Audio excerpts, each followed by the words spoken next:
Hello students, I welcome you to my channel. This is Development. My name is Syed Farman and I'm discuss करेंगे class 9th की physics work and energy जो chapter था आज उसकी exercise complete होने वाली है। ठीक है, लास्ट वाले लेक्चर में भी हमने कुछ क्वेश्चन सॉल्व किए थे up to 5 question number 5 I think, और उसके बाद वाले क्वेश्चन आज सॉल्व करने की कोशिश करेंगे, ट्राई करेंगे कि सारे हो जाए और उसके बाद नेक्स्ट वाला चैप्टर जो होगा तो वो स्टार्ट होगा।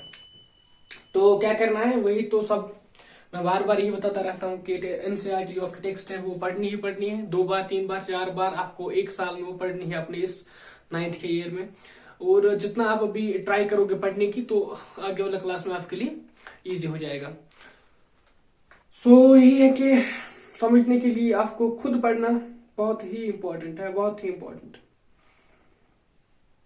इवन कि मैं ऐसा सोचता हूँ कि जब तक आप खुद नहीं पढ़ोगे तब तक कोई भी एग्जाम क्वालिफाई करना इम्पॉसिबल है, क्योंकि जब तक आप खुद मेहनत नहीं करोगे तो कोई फायदा नहीं है, कोई भी एग्जाम नहीं होगा आपसे। ठीक है, तो आ जाते हैं क्वेश्चन नंबर 5 पे आ जाते हैं। ठीक है, mass of 10 kg is at a point A on a table, it is move to a point B if the line joining the A and B is horizontal, what is the work done on the object by the gravitational force, explain your answer. ठीक है, तो ये बताने की जरूरत नहीं है, step में बताऊंगा आपको कि इसमें वर्क डन 0 आ जाएगा। क्यों? क्योंकि जो direction of force and displacement है वो डिफरेंट है। ठीक है, ड्यू टू ग्रेविटी mg नीचे है और डिस्प्लेसमेंट की डायरेक्शन ये है, ये ए है, ये बी है। ठीक, तो ग्रेविटी की वजह से जो वर्क डन होगा 0 होगा, W due to gravity. Question number 6, the potential energy of a free falling object decreases progressively. Does this violate the law of conservation of energy? Why?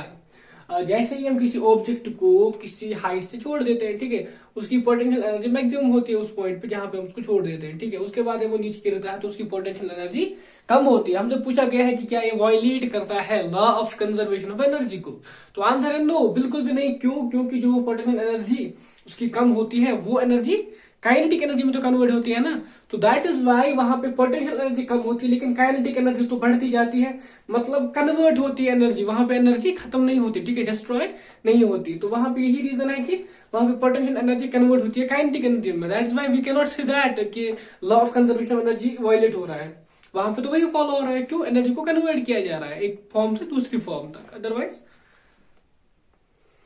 खत्म नहीं हो रही है। Question number 7, what are the various transformations that occur when you ride a bicycle? आप bicycle चला रहे हैं तो वेरियस ट्रांसफॉर्मेशन जो है क्या ऑकर करती है एनर्जी में, कैसी ट्रांसफॉर्मेशन आ जाती है। सिंपल है, पहले तो जैसे आपकी मस्कुलर एनर्जी है, ठीक है, जो आपकी मस्कुलर एनर्जी है वो कन्वर्ट होती है मैकेनिकल एनर्जी में। आप मैकेनिकली साइकिल को राइड करते हो, उसके पैडल्स को फोर्स करते हो। ठीक है, उसके बाद वही एनर्जी कन्वर्ट होती है हीट एनर्जी में भी, आपको बॉडी को हीट मिलती है। ठीक है, एंड वो मैकेनिकल एनर्जी जो आपने साइकिल पे यूज की वो कन्वर्ट होती है उसकी काइनेटिक एनर्जी में, साइकिल मूव करता है। ठीक है, तो मस्कुलर एनर्जी होती है convert kinetic energy plus heat energy में, आप सिंपल कैलकुलेशन लिख सकते हो। मस्कुलर एनर्जी कन्वर्ट होती है kinetic energy of cycle plus heat energy जो हम में आ जाती है। ठीक है, सिंपल है। तो अब है sorry Question number 9. A certain household consumes 250 units of energy during a month. How much energy in this joules? ठीक है, आपको बोला गया है 250 यूनिट्स यूज कर रहा है कोई हाउस होल्ड। ठीक है, कितनी एनर्जी यूज हो रही है? सिंपल है, मैंने आपको बोला था यूनिट का कितना मतलब होता है, 250 यूनिट मतलब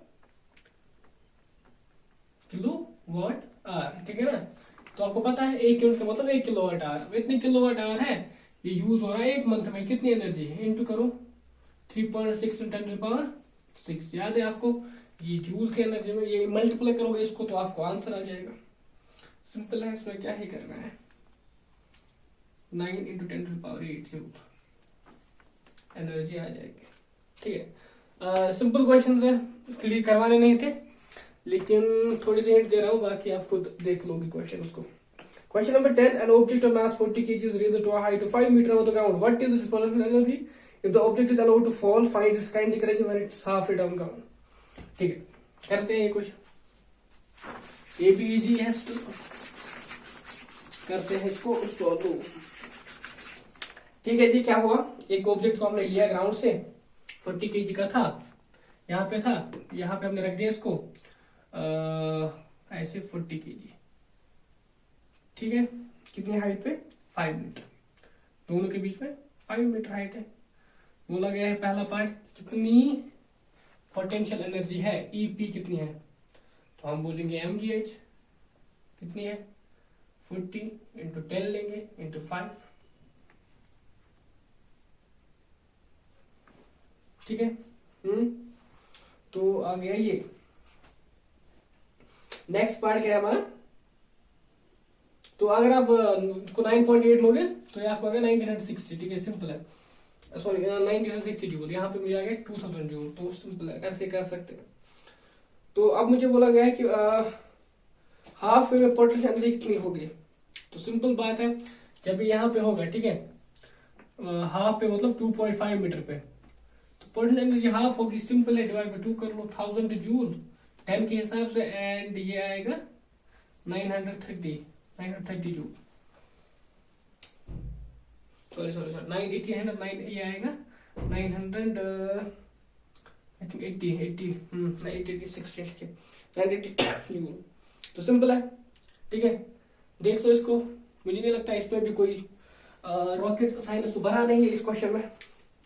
सिंपल सा क्वेश्चन पूछा है, मुझे बोलो कितनी पोटेंशियल एनर्जी होगी जब हमने किसी ऑब्जेक्ट को रेज किया, अब उसको हाफ वे डाउन किया तो कितनी होगी जब हाफ वे पे होगा। तो सिंपल है कि mgh total potential energy, half पे डिवाइड बाय 2 कर लो, ठीक है। स्क्रीनशॉट लेना है इसका या वीडियो को पॉज करके इसको से नोट करो, ठीक है। तो जल्दी कुछ नहीं है इसमें यार, सिंपल क्वेश्चन है, इसमें क्या ही रखा है इतना। क्वेश्चन कोई हो जिससे कुछ जिसमें दिमाग लगाना पड़े तो मजा आ जाता है, वरना तो ऐसे ही है। क्वेश्चन में लाइन पे आ जाते हैं, what is the work done by the force of gravity on a satellite moving around the earth, just for your answer, ठीक है, सिंपल है।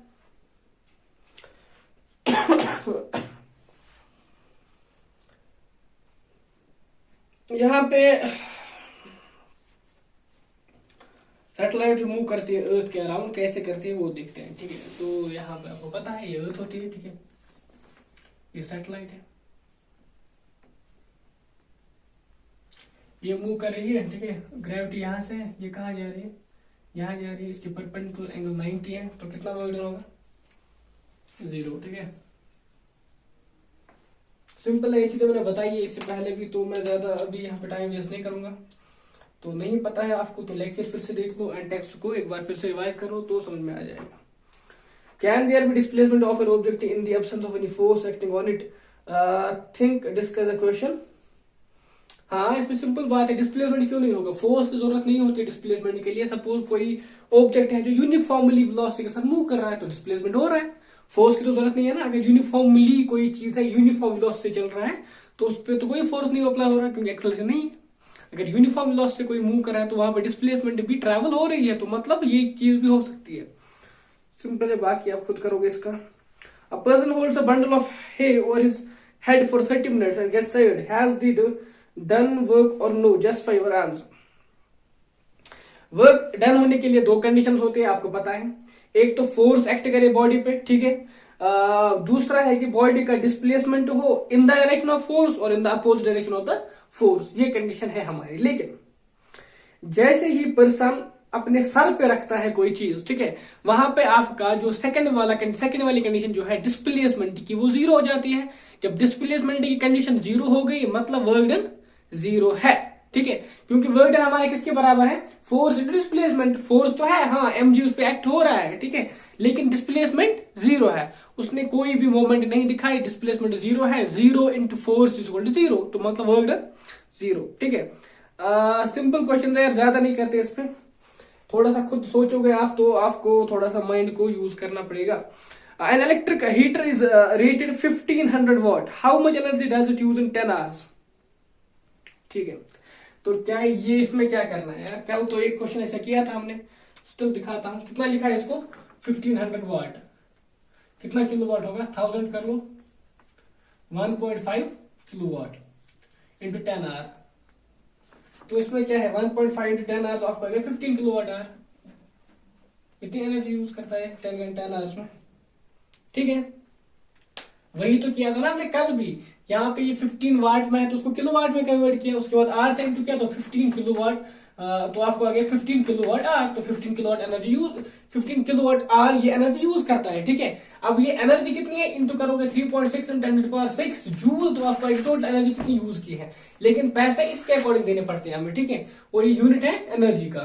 15 किलोवाट आवर, 1 किलोवाट आवर कितना होता है, 3.6 × 10⁶ जूल। तो यहां से फिर तुम जूल में एनर्जी निकाल सकते हो। तो ये आंसर है इसका। Illustrate the law of conservation of energy by discussing the energy change which occurs when we draw a pendulum bob one side and allows to oscillate. Why do the bob even actually come to rest? What happens to it? ठीक है, ठीक है। तो Bob एक हमें दिया गया है, हमें बोला है बॉब को हमने छोड़ दिया, ठीक है। फिर ये वापस आता है, ठीक, एंड उसके बाद फिर चला जाता है, फिर वापस आता है, और ये रेस्ट में आता है। मुझे बोलो लॉ ऑफ एनर्जी वहां पे जो है कंजर्व रहता है कि नहीं। सिंपल है, देखो जैसे हमने बॉब को रेज किया, यहाँ पे बॉब मतलब होता है कुछ मेटल का एक सफियर होता है, ठीक है। यहाँ पे इसको बंद किया है, यहाँ पे ये जो है ये स्ट्रिंग है, ठीक है। आप मान लो धागा है कोई, तो हम इसको रेज किया यहाँ पे, फिर छोड़ दिया। मतलब क्या किया हमने, क्या किया इसको, हमने इसको पोटेंशियल एनर्जी दी, यहाँ पर वर्क डन किया, इसको फोर्स था और हमने इसको फोर्स के खिलाफ ले लिया। यहाँ पे mg नीचे की तरफ, हमने इसको डिस्प्लेसमेंट ऊपर की तरफ दे दिया। यहाँ पे वर्क डन करके इसको यहाँ पे पोटेंशियल एनर्जी आ गई, ठीक है। उसके बाद जैसे ही हमने छोड़ दिया तो यहाँ पे ये आ जाता है, यहाँ पे इसकी वेलोसिटी मैक्सिमम हो जाती है। तो यहाँ पे वेलोसिटी क्या थी, 0 थी, यहाँ पे हो जाती है मैक्सिमम। यहाँ पे सारी एनर्जी किस में जाती है, काइनेटिक एनर्जी में। उसके बाद काइनेटिक एनर्जी मैक्सिमम है, मतलब यहाँ पे काइनेटिक एनर्जी, पोटेंशियल एनर्जी 0 है, तो वो काइनेटिक एनर्जी जाते जाते यहाँ पे पहुंच जाती है, इसको वापस से पोटेंशियल एनर्जी देती है। फिर से यहाँ पे पोटेंशियल एनर्जी होती है मैक्सिमम, काइनेटिक एनर्जी 0, वेलोसिटी 0, उसके बाद फिर से नीचे आ जाता है, ठीक है। तो यही करके करके लास्ट पे रेस्ट में आ जाता है। अगर आइडियल कंडीशन लेंगे, ठीक है, जहां पे कोई एयर रेजिस्टेंस ना हो या कोई और जो अपोजिंग फोर्स है वो वहां पे ना हो, तो ये कंटिन्यूअसली ऑसिलेट करता रहेगा और कभी भी स्टॉप नहीं होगा। लेकिन प्रैक्टिकल कंडीशन में ऐसा नहीं होता, ये आफ्टर सम टाइम स्टॉप हो जाता है because of air resistance and बाकी चीजें जो है, ठीक है।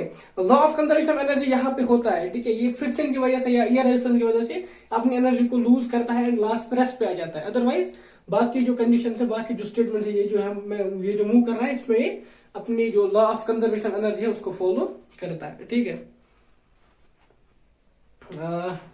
यहाँ पे भी अगर आप सिस्टम एंड सराउंडिंग लोगे ना, तो टोटल एनर्जी जो है ना सिस्टम एंड सराउंडिंग वो कांस्टेंट रहती है। मतलब यहाँ से एनर्जी जाती है सराउंडिंग में, ठीक है, या फ्रिक्शनल फोर्स, फ्रिक्शन की वजह से या एयर रेजिस्टेंस की वजह से। लेकिन सिस्टम की अगर हम मानेंगे, इसको यहाँ पे सिस्टम एक लेंगे, तो सिस्टम की एनर्जी कांस्टेंट रहेगी, सिस्टम की एनर्जी डिस्ट्रॉय नहीं होगी। Question number 16, an object of mass m is moving with a constant velocity v. How much work should be done on the object in order to bring the object to rest? एक object है, constant velocity से move कर रहा है, ठीक है। आपको बोला गया है, मुझे बोलो मुझे कितना वर्क डन करना पड़ेगा उसको रेस्ट में लाने के लिए। सिंपल सी बात है, फाइनल अगर हम इनिशियल काइनेटिक एनर्जी देखेंगे एंड फाइनल काइनेटिक एनर्जी देखेंगे, इनिशियल काइनेटिक एनर्जी कितनी आएगी, 1/2 mv², ठीक है, 1/2 mv²। फाइनल -0 आ जाएगा, ठीक है। तो मतलब 1/2 mv² इतनी वर्क डन आपको करनी पड़ेगी इसको रेस्ट में लाने के लिए, क्योंकि हमने वर्क डन बोला था कि वर्क डन जो है उसी की वजह से काइनेटिक एनर्जी में चेंज होता है। अब यहाँ पे काइनेटिक एनर्जी चेंज करने के लिए वर्क डन करना पड़ेगा, तो कितना करना पड़ेगा, उतना ही जितनी काइनेटिक एनर्जी है, ठीक है। ये भी सिंपल क्वेश्चन है यार, इसमें कोई रॉकेट साइंस नहीं भरा है, ठीक है। तो आ जाते हैं Calculate the work required to be done to stop a car of 1500 kg moving at a velocity of 60 km/h. ठीक है, ठीक है। रब करते हैं इसको। कुछ नहीं है, कुछ नहीं है। आपको वर्क डन कितनी चाहिए, काइनेटिक एनर्जी निकालो उसकी क्या है, तो उतनी वर्क डन चाहिए ना हमें, क्योंकि जितनी काइनेटिक एनर्जी है वही तो कन्वर्ट करनी है, उस पर वर्क करके उसको स्टॉप करना है। तो वो काइनेटिक एनर्जी कितना है, 1/2 m कितना है, 1500 इंटू v², v कितना है 60 इंटू 1000 डिवाइड बाई 3600, ठीक है, होल स्क्वायर। ये आपकी आएगी काइनेटिक एनर्जी, यही आपका आएगी किसके बराबर आएगी, वर्क डन के बराबर, ठीक। ये सॉल्व करोगे तो आपका आंसर आएगा 20.8 इंटू 10⁴ जूल, ठीक है। ये आपको आंसर आएगा इसको सॉल्व करने के बाद। तो इतनी वर्क डन हमें करनी पड़ेगी इस कार को स्टॉप करने के लिए, क्योंकि हम इसकी काइनेटिक एनर्जी को 0 कर रहे हैं, तो उसके लिए जो वर्क डन चाहिए वही है। इसकी काइनेटिक एनर्जी कितनी है, उसको अगर हमें नील करना है, स्टॉप करना है, तो उसकी काइनेटिक एनर्जी के बराबर ही हमें वर्क डन करना पड़ेगा, that is 20.8 10⁴ joule. Question number 18 पे आते हैं. In each of the following force F is acting on an object of mass m. Direction of the displacement is from west to east. ठीक है, west to east. Observe the diagrams carefully as whether the work done by the force is negative, positive or zero. ठीक है, case 1 में देखेंगे. Case 1 में क्या है, force ऊपर है. ठीक है, केस 1 में हमारी डायग्राम कुछ इस तरीके की है. ऐसे फोर्स है, ऐसे डिस्प्लेसमेंट है. ठीक है, तो हमें क्या बोला गया, हमें बोला गया work done is the displace. Work done is तभी वर्क हम कहते हैं, कैलकुलेट करते हैं जब फोर्स के डायरेक्शन में ही डिस्प्लेसमेंट हुआ हो. अदरवाइज, या फोर्स क्या अपोज डायरेक्शन में, लेकिन अदरवाइज नहीं लेते, अदरवाइज जीरो होता है. तो यहाँ पे भी वही कंडीशन है, जीरो है. ठीक है, सेकेंड कंडीशन में देखोगे ऐसा एक डिब्बा है, यहां से यहां से. ठीक है, पॉजिटिव है, पॉजिटिव वर्क डन आएगा इस केस में. थर्ड केस में ऐसा है, डिस्प्लेसमेंट फोर्स यहां से, नेगेटिव वर्क डन. ठीक है, तो सिंपल है. इसमें भी क्या करना है, ये सब आपने आप पढ़ चुके हैं. सारी चीजें आपको पता होना चाहिए. ठीक है, अगर नहीं है तो रिपीट करना है सब कुछ फिर से. Question number 19. Sony says that the acceleration of an object could be zero even when several forces are acting on it. Do you agree with that? Yes. ठीक है. हाँ, ये ठीक बात है. देखो क्या होता है कि आपका जो भी एक्सेलरेशन आ जाती है वो नेट फोर्स की वजह से आ जाती है. मैंने आपको एक एग्जांपल दिखाई थी, अगर आपको याद होगा तो. मैं आपको ऐसे एक टेबल है, उस पर हमने एक ऑब्जेक्ट को रखा. ठीक है, यहाँ पे हमने फोर्स एफ अप्लाई किया, यहाँ से अप्लाई फोर्स एफ किया. तो क्या इसमें एक्सेलरेशन आ जाएगी, जितना फोर्स ये है उतना ही ये है. ठीक है, तो इसमें कोई भी एक्सेलरेशन नहीं होगी. No acceleration. तो ये डिपेंड करता है, अगर आपके बॉडी पे सेवरल फोर्स एक्ट हो रहे हैं. ठीक है, तो लेकिन वहां पे एक्सेलरेशन नहीं हो सकती है, हो भी सकती है, हो नहीं भी सकती है. ठीक है, चांस दोनों के हैं. अगर फोर्स बैलेंस कर रहे हैं एक दूसरे को तो वहां पे एक्सेलरेशन नहीं होगी. ठीक है, लेकिन अगर नहीं कर रहे हैं, अगर नेट फोर्स कुछ हो, ठीक है, सपोज अब ये जो है ये एफ मान लो बड़ा है, ठीक है, ये छोटा है, तो नेचुरल सी बात है ना, ये इसको ओवरकम करके आगे ले जाएगा, तो यहाँ पे एक्सेलरेशन आ जाएगी. लेकिन अगर ये दोनों इक्वल है, ठीक है, दोनों इक्वल है तो कोई भी एक्सेलरेशन नहीं होगी. तो ये कंडीशन हो सकती है यार, ऐसा कोई ऑब्जेक्ट है, उस पर 3 फोर्स अप्लाई कर रहे हैं, एफ एफ. ठीक है, तीनों एफ सेम है, तो यहाँ पे जीरो होगा. अगर 120 एंगल रखोगे ना तो यहाँ पे जीरो आ जाएगा आपका एक्सेलरेशन. क्यों? क्योंकि फोर्स बैलेंस करेंगे एक दूसरे को. ठीक, तो ये कंडीशन ठीक है, हो सकती है, एक्सेलरेशन जीरो हो सकती है. सोनी राइट है यहाँ पे. अगर सेवरल फोर्स एक्ट करें तब भी एक्सेलरेशन जीरो हो सकती है, ज्यादा मसला नहीं है इसमें. ठीक है, तो आ जाते हैं क्वेश्चन नंबर, कौन सा था, क्वेश्चन नंबर 18. तो आ जाता है क्वेश्चन नंबर 19 पे. अब देखते हैं क्या लिखा है क्वेश्चन नंबर 19 में. हमसे क्या पूछा है,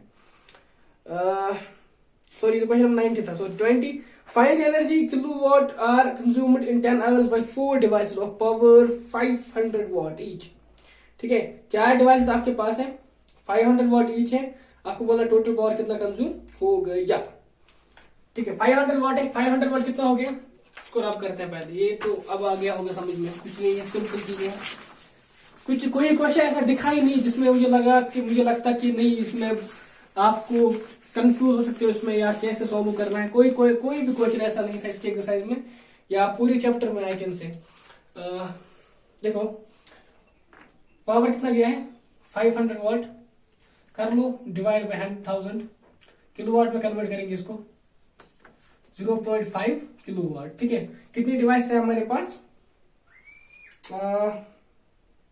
4 इंटू कर लो 4, कितना हो गया, 2 किलोवाट.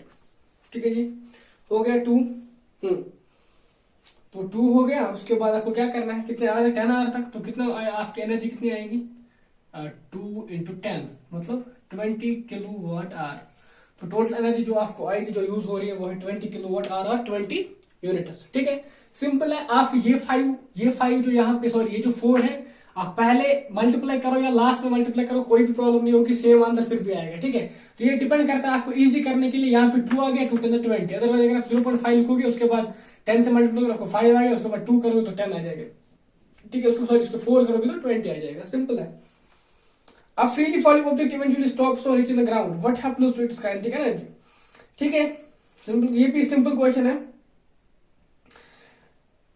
आपने जैसे कोई चीज गिर जाती है, ठीक है, तो आपने देखा होगा क्या होता है, वहां पे एक साउंड जो है साउंड आ जाता है, ठीक है, साउंड आवाज आ जाती है उस चीज के गिरने की। तो वो जो साउंड की एनर्जी है वो कहाँ से आ जाती है, वही जो ऑब्जेक्ट जब गिर जाता है उसकी काइनेटिक एनर्जी होती है, वो एक साथ जैसे किसी चीज पे गिर जाता है तो वहां पे आवाज आ जाती है, ठीक है, वो काइनेटिक एनर्जी कन्वर्ट होती है साउंड एनर्जी में, ठीक है, और वहां पे कुछ हीट भी जनरेट होती है, मे भी आप नोटिस ना कर सको, कुछ हीट वहां पे होती है जनरेट। वो काइनेटिक एनर्जी दो पार्ट्स में कन्वर्ट होती है, दो चीजों में कन्वर्ट होती है, किसमें, एक तो हीट एनर्जी में और साउंड एनर्जी में, ठीक है, सिंपल है। एनर्जी कहीं भी डिस्ट्रॉय नहीं होगी, कन्वर्ट हो जाती है एक फॉर्म से दूसरी फॉर्म तक।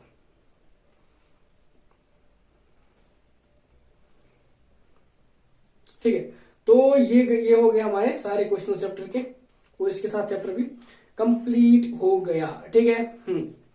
तो होप करता हूं कि चैप्टर में जो भी हमने पढ़ा समझ में आ गया होगा। कोई भी इतनी कॉम्प्लिकेटेड चीज नहीं थी जो समझ में आ जाना मुश्किल था, ठीक है। सिंपल वे से देखोगे तो आपको इजी लगेगा, अगर आपने कॉम्प्लिकेटेड बनाना चाहा तो कॉम्प्लिकेटेड भी बन सकता है, ठीक है। डिपेंड करता है कि आप किस वे से लेते हो चीजों को, क्योंकि हमेशा आप ये समझो कि जो भी चीजें आपके सिलेबस में है आपके लिए फ्रेम की गई है, ठीक है, इनको आपके लिए बनाया गया है, उनको पता है जिन्होंने बनाया है कि आपके क्या लेवल है, आपको क्या चीज समझ में आ जाएगी, इसलिए बेटर है कि आप समझो कि ये आपके लिए है और आप इसको कर सकते हो। तो मैं आपको ये गारंटी देता हूं कि आपको कहीं भी प्रॉब्लम नहीं हो जाएगी समझने की। तो आज के लेक्चर में इतना रहने देते हैं। होप करता हूं कि ये चैप्टर भी आपको पिछले वाले चैप्टर की तरह कंप्लीटली एंड बहुत ही अच्छे वे में अंडरस्टैंड हो गया होगा। तो अभी के लिए वीडियो को शेयर करना अपने फ्रेंड्स के साथ, ठीक है, एंड चैनल को सब्सक्राइब करके जाना है अगर आप नए हैं। बाकी लाइक का बटन जो है उसको दबाना ही दबाना है। हमारे साथ जुड़ भी सकते हैं अपने इंस्टाग्राम टेलीग्राम पे, अगर आप इंटरेस्टेड हैं तो चैनल ज्वाइन कर सकते हैं। बाकी thanks for watching, thanks lot.